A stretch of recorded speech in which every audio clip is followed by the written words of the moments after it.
ঠাকুর যখন পঞ্চপ্রদীপে ধূপ দ্বীপে আরতি করেন জগৎমাতার, তখন মুখের দিকে চোখের দিকে তাকিয়ে দেখবেন মা মৃন্ময়ী নেই, চিন্ময়ী হয়ে যেন আমার চোখে কথা বলছে। ওই প্রতিমা এখন দেখুন, আপনি সেবা দিয়ে জিজ্ঞাসা করবেন অনুরাগে, তুমি গ্রহণ করেছে তো? চোখের কোণে, অধরের কোণে একটা মিষ্টি হাসি দেখতে পাবেন। যদি হাসি না দেখতে পান, জানবেন সেবা গ্রহণ করেনি। বৃন্দাবনে আচার্যরা এক এক দিন রাধারানীকে, গোবিন্দকে এক এক রঙের পোশাক পরান। মাঝে মাঝে জিজ্ঞাসা করবেন, আজ কি পোশাক পরতে ইচ্ছা করছে বলো শ্যাম সুন্দর তোমার? সেবা মানে কি ওই ফুল আর মন্ত্র আর ঘন্টা নাড়া? কবিগুরু অবশ্য একটা কথা বলে দিয়েছেন, তোমার পূজার ছলে তোমায় ভুলে থাকি। ওর মধ্যে পূজা, ধূপ ধীপ আড়ম্বর মন্ত্রোচ্চারণ করছে, কিন্তু প্রাণ নেই, অনুরাগ নেই। তোমার পূজার ছলে তোমায় ভুলে, নামে পূজা, প্রাণ নাই, অনুরাগ নাই, প্রীতি নাই। এই জন্য যা কিছু করবেন, এক মালা জপ, একটু ফুল চন্দন আন্তরিকভাবে করবেন, অনুরাগে করবেন। উনি ভাবগ্রাহী, উনি ভাবটাই নেন, বাইরের উপচার নেন না।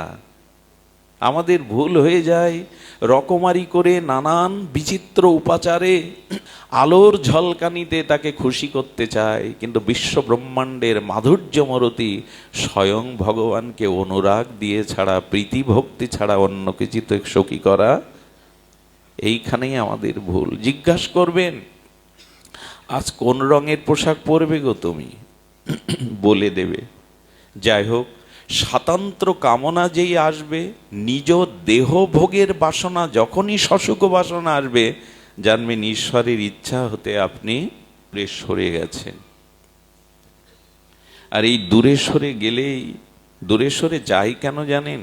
এই দেহ আর সংসারের একটা প্রবল আকর্ষণ, আসক্তি, ভোগের বাসনা।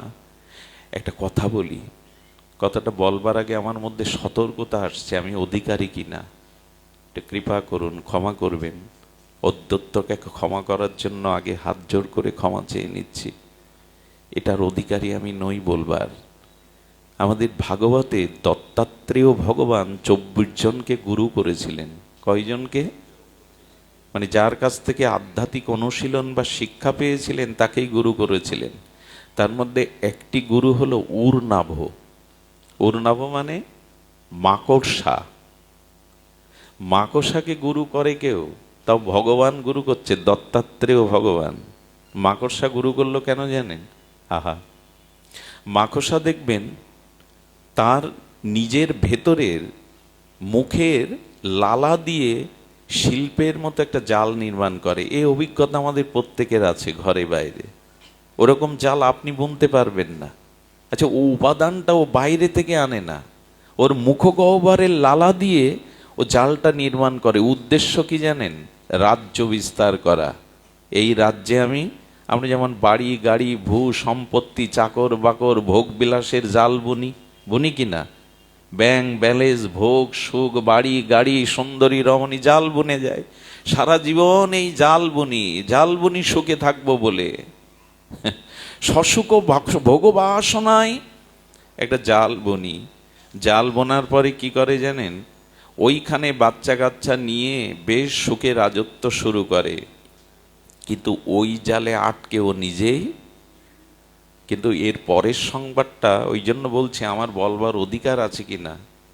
ওই যারা ওর বাচ্চা কাচ্চা ছিল, রাজত্ব সৃষ্টি করেছিল সংসারের মোহমায়ায়, ওরা কি করে জানেন? ওরা মাঝে মাঝে ওই জালে আটকানো মৃত বা ওই জালে আটকানো মাকড়সার ভেতরে তার যে কলিজা, তার অস্তিত্ব ওর আপনজনরাই খেয়ে নেয়। এই জন্য শুকনো মাকড়সার জালে গিয়ে দেখবেন মাকড়সাটার পর্দা আছে ওর ভেতরে, কি ওরাই খেয়ে ফেলে। যেটা বুঝবার বুঝে নিন, যে জাল বুনেছি সংসারে, হ্যাঁ, কামনা বাসনায় নিজজনের জাল, ওরাই আপনার জীবনের অস্তিত্বকে ধীরে ধীরে খেয়ে ফেলবে। ফেলছেও তাই। দুঃখ কি আকাশ থেকে কেউ দিতে আসে? পাড়া প্রতিবেশী কি আমার দুঃখের কারণ, যন্ত্রণার কারণ? যাদের নিয়ে স্বপ্নের জাল বুনেছি তারাই কুরে কুরে খাবে আমায়। কি অদ্ভুত দৃষ্টান্ত দিয়েছেন। সংসার করতে হয় বলে এমন, এদের নিয়েই জীবনের যত সর্বস্ব, জীবন ও যৌবন এদের বিলিয়ে দিলাম। যিনি নির্মাণ করলেন, যিনি মনের মতো করে গড়লেন, যিনি আনন্দ যজ্ঞে আমায় ডাকলেন, সব সংসারকে দিয়ে বসলাম। আর আমরা কিরকম চালাক জানেন, কিরকম কপট জানেন? সারা জীবন ভোগ করে, দেহ ভোগ করে, সংসার সুখ করে, চর্বশেষ্য লেজ্জ পেয়ে পেয়ে যখন বুড়ো হয়ে গেল, বয়স বৃদ্ধ হয়ে গেল, আর কেউ ভালোবাসে না, উঠতে বসতে কটু কথা বলে, আমার আর প্রয়োজন নেই, তখন বৃন্দাবনে নবদ্বীপে গিয়ে সাধুদের বলে, বাবা সব ছেড়ে দিয়ে এলাম। কত বড় চালাক! সব ছেড়ে, দেখবেন খুব আস্ফালন করে বলে, বাবা সব ছেড়ে দিয়ে এসেছি। ওরা তো বোকা না, ওরা ভজনানন্দী মহাপুরুষ। ওরা মনে মনে বলে, বাইরে দুঃখ পাবে বলে, কেউ কেউ মুখের উপরে বলে, সব ছেড়ে দিয়ে আসিসনি, সব ছেড়ে আসিসনি, সব দিয়েই এসেছিস। এখন তোকে কে নেবে এই জরা ব্যাধিগ্রস্ত শরীরটা? কাকে দিতে এসছিস? সন্ধ্যার ঝরা ফুলে দেবতার পূজা হয় না, শুকনো বাসি ফুলে কেউ বাসর রচনা করে না। তোমার হাসি, তোমার বাসি, তোমার যৌবনটাই দিতে হতো তাকে। সব ওদের বিলিয়ে দিয়ে এখন উচ্ছিষ্টটা দিতে এসে আস্ফালন করে বলে, সব ছেড়ে এসেছি। কত বড় কপটতা এগুলি! ভগবানকে জিজ্ঞাসা করবেন, তুমি ভালো আছো তো? পারলে ভগবানকে প্রতিদিন আশীর্বাদ করবেন। ভগবানকে আশীর্বাদ করেছেন কখনো আপনারা? একটু কথা বলছেন না কেন? ভগবানকে আশীর্বাদ করবেন।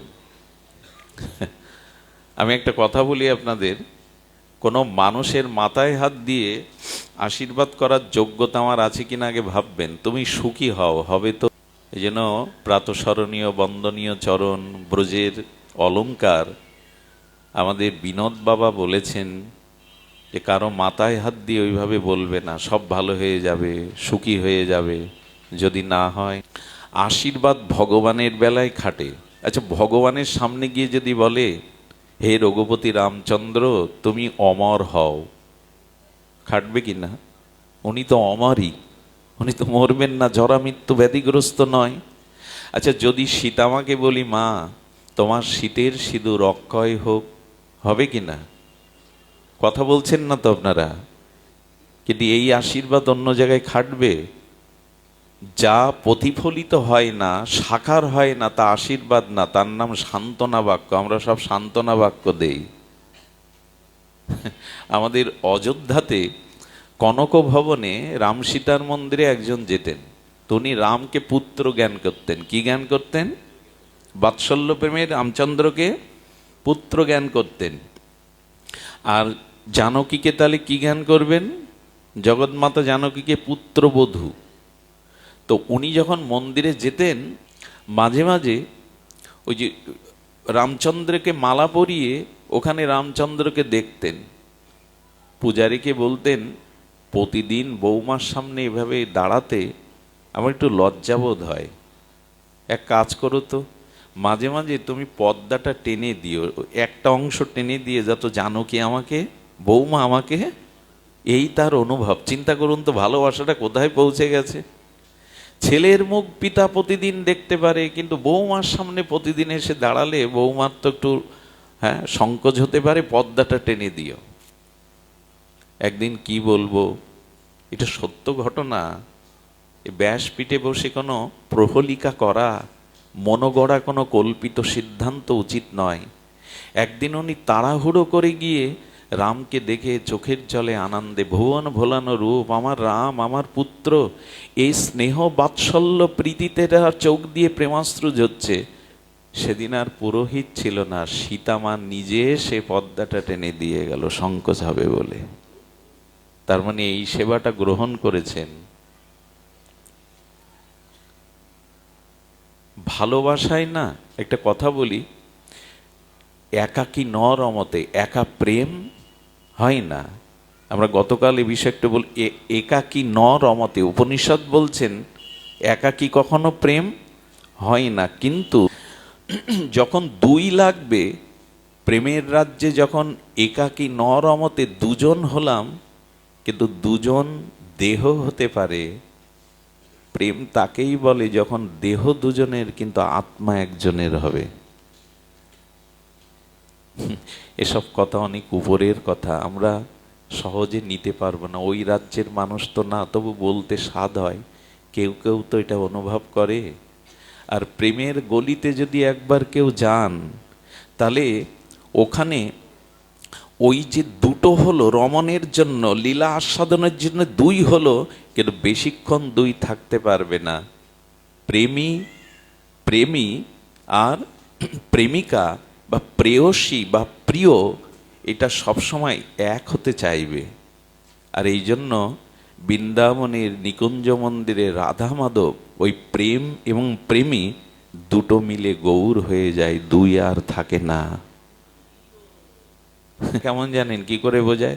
প্রথমে পোশাকটা বাঁধা হয়। আমি যদি আপনাকে আলিঙ্গন করি এই মুহূর্তে, আপনার আমার পোশাক বাঁধা হয়। পোশাক খুলে ফেলুন। আমি বন্ধুকে আলিঙ্গন করছি, ওখানে আমার উপবিদ যে উপনয়ন আছে, ওই সুতোটাও বাঁধা হয়ে দাঁড়াবে। এক সময় দুটো দেহ বাঁধা হয়ে দাঁড়াবে। এই রাধা কৃষ্ণ মিলিত হয়েই তো তবে গৌর হয়। এই জন্য যতদিন তার সাথে মিশে না যেতে পারতেন, সমুদ্র থেকে জল যতই মেঘ হয়ে পৃথিবীতে বৃষ্টি হয়ে ঝরুক, আবার সে সমুদ্রেই মিশবে। আমরা তার থেকে এসেছি, তার কাছে ফিরে যাওয়ায়, তার চরণে নিজেকে সমর্পিত হয়ে সেই পরমানন্দের আনন্দের মধ্যে নিজেকে মিলিয়ে নেওয়া, এটাই ছিল আমাদের মূল লক্ষ্য। ভগবান সেটা চেয়েছিলেন। ওই মহা সিন্ধুর ওপার থেকে কি সঙ্গীত ভেসে আসে, আয় ঘরের ছেলে ঘরে আয়। আর কত ভূতের বোঝা বইবি, আর কত ভূতের ব্যাগার খাটবি, আয়। এখানে চির বসন্ত, এখানে জরা নেই, মৃত্যু নেই, ব্যাধি নেই, হাহাকার নেই। আয় আমার কাছে ফিরে আয়, ঘরের ছেলে ঘরে আয়। এই ডাক যারা শোনেনি তারা বড় হতভাগ্য। এই বাঁশি যাদের কানে বাজেনি তারা বড় হতভাগ্য। এ বাঁশি বেজে চলেছে, তবে দেহে এ বাঁশি শোনা যাবে না, ভেতরে প্রবেশ করতে হবে। খুব ভেতরে, ভেতরে প্রবেশ করলেই এই বাঁশি তখনই বেজে উঠবে, সেই বাঁশির ধ্বনি তখনই শুনবেন। প্রথমেই যেটা বলেছিলাম, তার থেকে, তার ইচ্ছা থেকে আমরা দূরে সরে যাই যখন দেহাবেশ আসে, দেহ অভিমান আসে। এই জন্য গোপীদের দেহাবেশ ছিল না। কৃষ্ণলীলা, কৃষ্ণ বিরহ কাতরা গোপীরা মাঝে মাঝে ভাবতে ভাবতে নিজেই কৃষ্ণ হয়ে যেতেন, নিজেই কৃষ্ণ অনুকরণ করতেন। প্রেম প্রেমীকে এক করে দেয়। কবে হবে এই দিন? লালন যদিও গেয়ে গেছেন, মিলন হবে কত দিনে, কি বুঝলাম জানি না। ওই দিনটার অপেক্ষার জন্য প্রতীক্ষা করুন। নিত্য নিরন্তর অবিরত চিন্তার দ্বারা, মননের দ্বারা অপেক্ষা করুন, কবে তোমার কাছে ফিরে যাব, আমি যে তোমারই। এই পৃথিবীতে যখন কেউ বলে তুমি আমার, এর থেকে মিথ্যা শব্দ আর হতে পারে না। কিন্তু গোবিন্দ যখন বলে তুমি আমার, এর থেকে সত্য শব্দ জগতে আর দ্বিতীয় নেই। সদী মণ্ডলী, দেখুন গীতাতে আত্মসমর্পণ, ওই যে মদ চিত্ত মদগত প্রাণা, এনে বলেছেন না, মন মানা ভব মদ ভক্ত মদ জাজিমাং নমস্কার। খুব ধ্যান দিন শব্দটার মধ্যে। আচ্ছা, আপনার কোনো শারীরিক ব্যাধির জন্য, কিডনি, হার্ট, লিভারের সমস্যার জন্য অপারেশন থিয়েটারে গেছেন, ডাক্তার কি কখনো বলে রোগী আপনি কিডনি কোথায় জানেন তো, লিভার কোথায় খোঁজ রাখেন তো? বলে কি? বলা উচিত কি? আপনার যন্ত্রপাতি ঠিক আছে তো, এ কথা বলে কি অপারেশন থিয়েটারে? ওখানে গেছো রোগ সারাতে, তার উপরে ভরসা করো। গোবিন্দ যেন বললেন, যদি আমার পথ থেকে দূরে সরে গিয়ে থাকো, এবার আমার চরণে এসে বলে তুমি যা করবে আমার জীবনে তাই, আমি আর আলাদা কোনো স্বতন্ত্র ইচ্ছা রাখবো না। ডাক্তার বোঝে না কিডনি কোথায়, অপারেশন কি দিয়ে করতে হবে, ওর উপরে ভেরে দিন। সর্বধর্মান পরিত্যাজ্য মামেকাং শরণাং ব্রজ, সঁপে দিন। উপায় ওই একটাই, তার কাছে সমর্পিত হব। আমি এসেছি, আমার ভবরোগ আছে, তুমি চিকিৎসক। আচ্ছা, এই চিকিৎসা প্রথমেই করেন গুরুদেব। দেখুন একটা ভালো শব্দ এসেছে, ভবরোগ নিবারক শ্রী গুরুদেব। গুরুদেব কি? ভবরোগ শুনছেন তো মায়েরা? গুরুদেবকে ভবরোগ নিবারক। আচ্ছা, ভবরোগের নিবারণকারী শ্রী গুরুদেব। আচ্ছা, ভবরোগটা কি? ভবরোগ কি? ভব মানে সংসার, আর সংসারের মূল রোগটা কি জানেন? পুনঃ পুনঃ মার গর্ভে প্রবেশ করা। এর থেকে বড় রোগ আর? পুনঃ পুনঃ মার গর্ভে প্রবেশ করা, এই যে জন্ম মৃত্যু আবর্তনে আসা, এর থেকে বড় ব্যাধি সংসারে? আচ্ছা, যদি মার গর্ভে না আসতাম, কর্মফল ভোগ করতে হতো, মৃত্যুর স্বাদ নিতে হতো। তার মানে এই মার গর্ভে এসেছি মানেই এটাই হলো ভবরোগ। এই ভবরোগ দূর করতে পারেন শিল গুরু মহারাজ। মহৎ কৃপা হলে এই আসা যাবার ভবরোগ নিবারণ করেন। সেদিকে লক্ষ্য কই। শ্রীগুরু চরণে, মহতের চরণে সমর্পিত ভাব কই। ডাক্তারের কাছে গেছেন রোগ সারতে, ওখানে বিচার করেন না, ওইখানে সঁপে দিন। ওইখানে সঁপে দিন, ওখানে বিচার করতে যাবেন না। ভগবানের কাছে গিয়ে শুধু বলুন, এবার আমাকে তোমার করে নাও। এইটুকুই তো মন্ত্র, এবার আমাকে তোমার করে নাও। তবে বলতে তো এখনই পারি, এখনই তো বললাম, বলে এভাবে বললে হবে না। কপটতা রেখে বলো না, হৃদয় দিয়ে বলো, হে গোবিন্দ আমি তোমার হলাম। চৈতন্য চরিতামৃত বলছেন, হে গোবিন্দ আমি তোমার হলাম। যদি কেউ বলে একবার, ভব বন্ধ হইতে গোবিন্দ তারে করেন পার। একবার বলে দেখো আমি তোমার। তবে কপটতা শূন্য হয়ে সরল চিত্তে নিবেদিত আত্মা হয়ে বলো আমি তোমার। তিনি হাত বাড়িয়েই আছেন, হাত বাড়িয়ে আছেন। কপটতা ওখানে পৌঁছায় না, ছলনা ওখানে পৌঁছায় না। এই জন্য একবার শুধু অপেক্ষা। গোবিন্দ তুমি আমার। কিরকম জানেন? উত্তরার গর্ভে অভিমন্যু সেই অশ্বত্থামা ব্রহ্মাস্ত্র নিক্ষেপ করলে উত্তরা বলেছিল, প্রভু আমি নয়, পাণ্ডবদের উত্তরস্বরী হিসাবে তোমার ভজনের জন্য এই সন্তানকে তুমি রক্ষা করো। মাতৃগর্ভ মলমূত্রের দ্বার নরক সম যন্ত্রণা, এটা ভাগবতে আছে।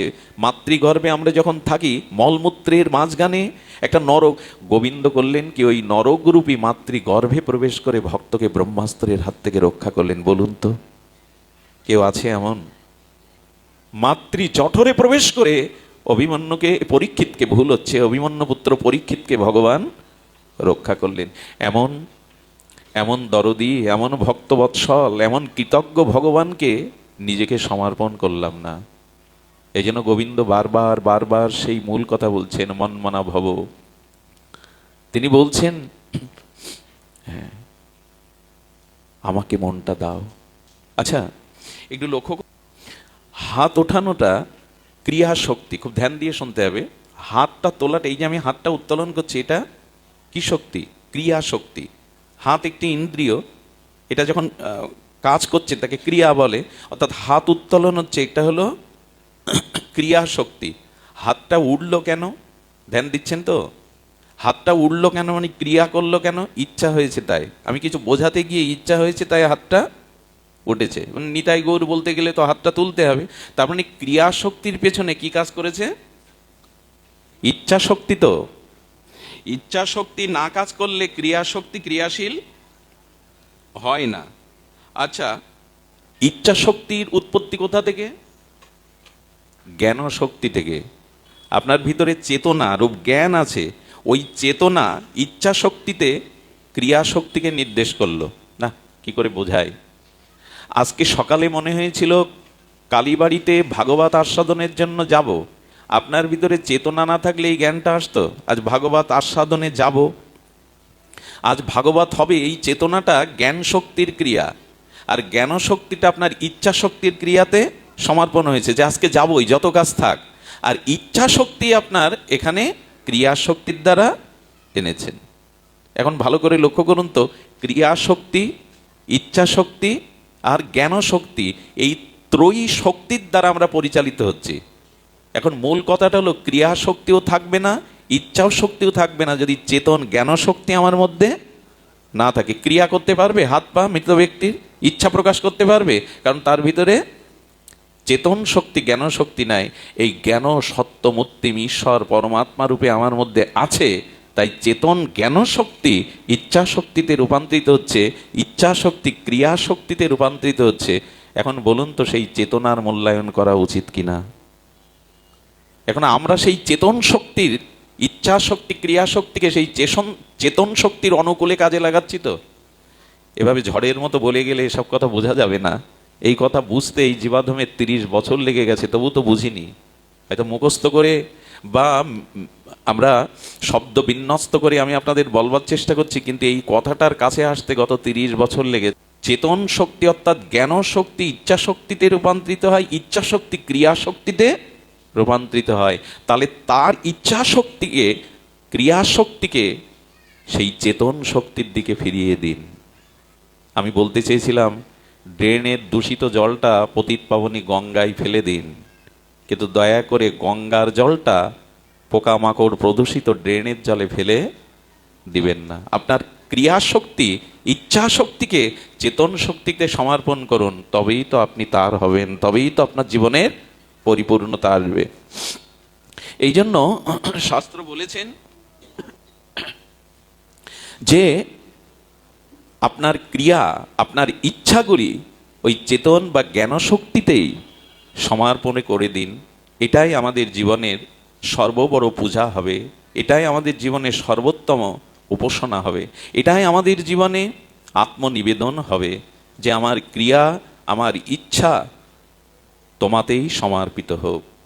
আর যদি ঘুমিয়ে থাকি অচেতন থাকি তখন যেন এটা বলতে পারি,